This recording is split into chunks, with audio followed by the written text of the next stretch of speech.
दिल्ली के मुख्यमंत्री एक सीवियर डायबिटीज़ के पेशेंट हैं। डायबिटीज़ के एक सीवियर पेशेंट होने के नाते दिन में कई बार उनका शुगर लेवल मॉनिटर होता है। जिस हिसाब से उनका शुगर लेवल बढ़ता है, गिरता है, उसी के अनुसार उनको दवाई लेनी होती है, इंसुलिन के इंजेक्शन लेने होते हैं और उसी अनुसार उनका खान पान और डाइट होती है। डायबिटीज़ एक ऐसी बीमारी है कि जब सीवियर होती है तो उसके साथ जुड़ी हुई बहुत सारी कॉम्प्लिकेशंस होती हैं। डायबिटीज़ का असर इंसान के हार्ट पे भी पड़ता है, किडनी पर भी पड़ता है, आँखों पर भी पड़ता है, पूरे नर्वस सिस्टम पर भी पड़ता है। सीवियर डायबिटीज़ का एक बहुत मेजर खतरा शुगर लेवल गिरने का होता है, जिसे हाइपोग्लाइसीमिया कहते हैं। अगर किसी सीवियर डायबिटिक पेशेंट का शुगर लेवल 50 के नीचे गिर जाए तो उनकी जान को भी खतरा हो जाता है। किसी भी डायबिटीज़ के पेशेंट का शुगर लेवल कभी 80 से नीचे आने नहीं दिया जाता।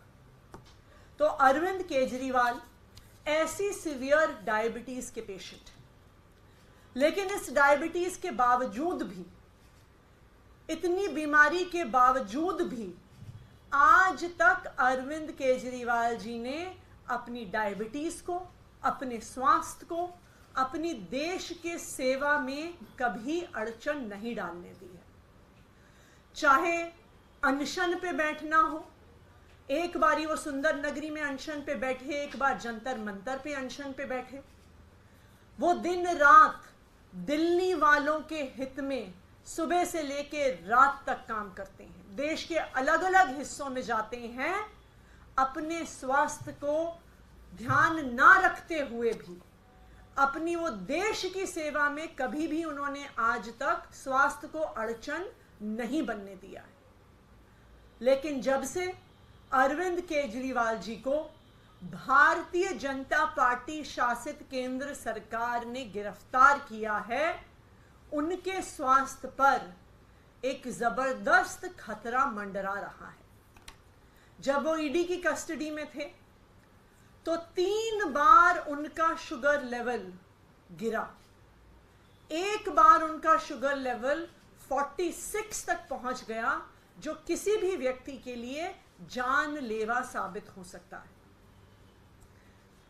अरविंद केजरीवाल जी का पिछले 12 दिन में 4.5 किलो वजन घट गया है। एक डायबिटीज का पेशेंट होते हुए इतने कम समय में इतना ज्यादा वजन घटना कई प्रकार की कॉम्प्लिकेशंस पैदा कर सकता है। आज मैं भारतीय जनता पार्टी को ये कहना चाहती हूं कि पूरा देश आज उन्हें देख रहा है। आज देख रहा है कि किस तरह से भारतीय जनता पार्टी ने झूठे केस लगाकर अरविंद केजरीवाल को जेल में डाल दिया है, जहां आज उनके स्वास्थ्य को खतरा हो रहा है। किसी नॉर्मल व्यक्ति के लिए भी 12 दिन में 4.5 किलो वजन घटना कोई नॉर्मल बात नहीं है। किसी ऐसे व्यक्ति के लिए भी जिसे स्वास्थ्य की समस्याएं नहीं हैं, लेकिन एक सीवियर डायबिटीज के पेशेंट के लिए 12 दिन में 4.5 किलो वजन घटना एक बहुत खतरनाक चीज है। भारतीय जनता पार्टी अरविंद केजरीवाल को कुचलने के लिए, आम आदमी पार्टी को कुचलने के लिए किसी भी हद तक जा सकती है। इसलिए मैं भारतीय जनता पार्टी को यह चेतावनी दे रही हूं कि आज पूरा देश आप पर नजर रख रहा है। अगर हिरासत में अरविंद केजरीवाल के स्वास्थ्य को कुछ हो जाता है तो ये देश आपको माफ नहीं करेगा, यहां तक कि भगवान भी आपको माफ नहीं करेगा, क्योंकि आप इस हद तक गिरे हैं सिर्फ अरविंद केजरीवाल को कुचलने के लिए।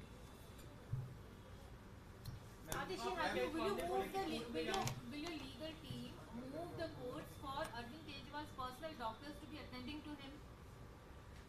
देखिए, हम उनकी हेल्थ कंडीशन को बहुत क्लोजली मॉनिटर कर रहे हैं, क्योंकि उनकी चाहे जो शुगर लेवल में फ्लक्चुएशन हुआ है, चाहे 4.5 किलो वजन का घटना हो मात्र 12 दिन में, ये एक बहुत गंभीर बात है, ये एक बहुत सीरियस बात है।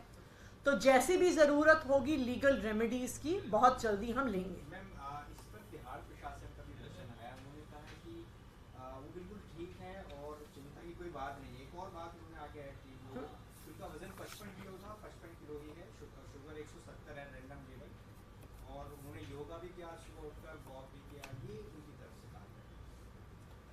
देखिए, तिहाड़ का प्रशासन भारतीय जनता पार्टी के IAS IPS अफसर चलाते हैं। आज अरविंद केजरीवाल को झूठे केस में डालने की साजिश भारतीय जनता पार्टी ने करी है।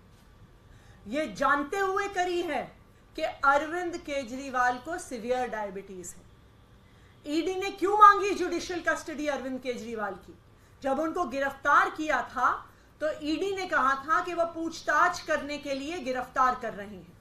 उन्होंने कहा था कि वो समन्स पर नहीं आए इसलिए गिरफ्तार कर रहे हैं।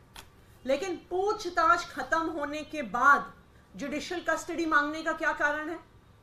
क्या एक sitting chief minister flight risk है कि वो भाग जाएंगे, कि वो गायब हो जाएंगे? बिल्कुल भी नहीं है। लेकिन ये अरविंद केजरीवाल को कुचलने का एक तरीका है। मुझे कोई भी प्रशासन ये बता दे, कोई भी डॉक्टर ये बता दे कि 12 दिन में 4.5 किलो वजन कम होना कोई नॉर्मल चीज है। किसी व्यक्ति जिसको कोई बीमारी नहीं है उसके लिए भी नॉर्मल चीज नहीं है। लेकिन जिसको अक्यूट डायबिटीज है, सीवियर डायबिटीज है, उस व्यक्ति के लिए इसके बहुत सीरियस कॉम्प्लिकेशंस हो सकते हैं। मैम, आप क्या कोर्ट का रुख करेंगे इस मामले को लेकर? लीगल कोई हम बिल्कुल आज अपने वकीलों से बात करेंगे। आज हाई कोर्ट में वैसे भी अरविंद केजरीवाल जी की गिरफ्तारी को चैलेंज करने की हमारी पिटीशन लगी हुई है। इस पिटीशन का क्या ऑर्डर आता है उसके बाद हम एक बार ये अपने सारे वकीलों से बातचीत करके अगले स्टेप्स लेंगे। कल आपने कहा था उस पे बीजेपी ने लीगल नोटिस भेज दिया आपको और मानहानि का दावा कर रहे हो, कह रहे हैं कि अगर नहीं जवाब माफी मांगेंगे तो मानहानि का वो भी दायर करेंगे। क्यों? हम तो कह ही रहे थे कि उनका तो मकसद ही यही है, किसी ना किसी केस से, किसी ना किसी झूठे आरोप से आम आदमी पार्टी के एक एक नेता को जेल में भेजना। उन्होंने तो खुद ही हमारे आरोप का जवाब दे दिया है कि उनका मकसद ही यही है कि आम आदमी पार्टी के नेताओं को किसी झूठे केस में फंसाकर जेल भेज देना। भारतीय जनता पार्टी अपनी अलग अलग एजेंसियों के माध्यम से छुपकर, चाहे ईडी हो, चाहे सीबीआई हो, चाहे इनकम टैक्स नोटिस हो, चाहे अब डेफेमेशन के केस हो, इनके पीछे छुपकर आम आदमी पार्टी पे हमला कर रही है, राजनीतिक हमला कर रही है। अगर उन्हें हमारा सामना करना है तो चुनाव के मैदान में आके करें। क्यों वो अलग अलग एजेंसीज के माध्यम से, क्यों वो अलग अलग केसेस के माध्यम से आम आदमी पार्टी के पीछे छुपकर वार करने का काम कर रहे हैं? वो कह रहे हैं नाम उजागर नहीं कर रहे आप उस व्यक्ति का जिसने आपको ऑफर किया। देखिए, मैंने तो कहा ही है कि कोई मेरा ही बहुत करीबी व्यक्ति है, कि जिसने अप्रोच किया वो मेरे ही बहुत करीबी व्यक्तियों में से एक है। ये बात तो मैं कह ही चुकी हूं।